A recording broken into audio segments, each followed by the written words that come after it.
তাহলেই আমাদের বিপ্লবী সার্থক সফল হবে। বিসমিল্লাহির রহমানির রহিম। আসসালামু আলাইকুম প্রিয় দর্শক, দীর্ঘ জুলাইয়ের গণহত্যার সকল শহীদদের আত্মার মাগফিরাত কামনা করছি। এখনও যারা অসুস্থ অবস্থায় বিভিন্ন হাসপাতালে রয়েছেন তাদের দ্রুত সুস্থতা কামনা করছি।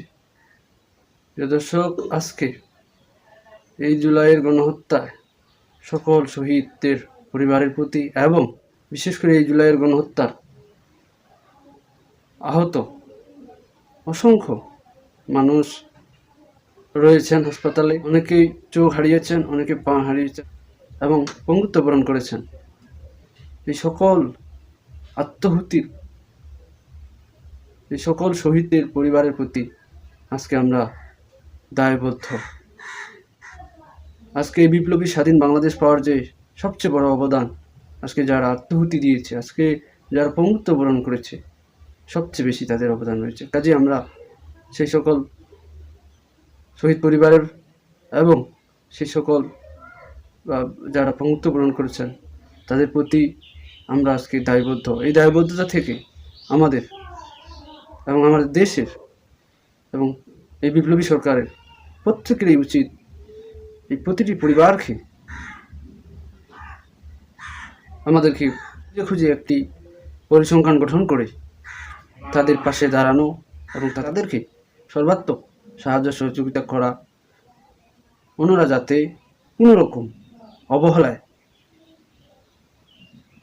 না পড়ে সেই দিকে আমাদের বেশি করে তাদের প্রতি আমাদের খোঁজখবর রাখা এবং সাহায্য সহযোগিতা করা। তা না হলে আমরা আমাদের এই রক্ত, আমাদের এই বিপ্লবী বাংলাদেশ, আমাদের এই স্বাধীনতা আমরা বিশ্বাসঘাতকতা করব, এই দেশের প্রতি আমরা বিশ্বাসঘাতকতা করব।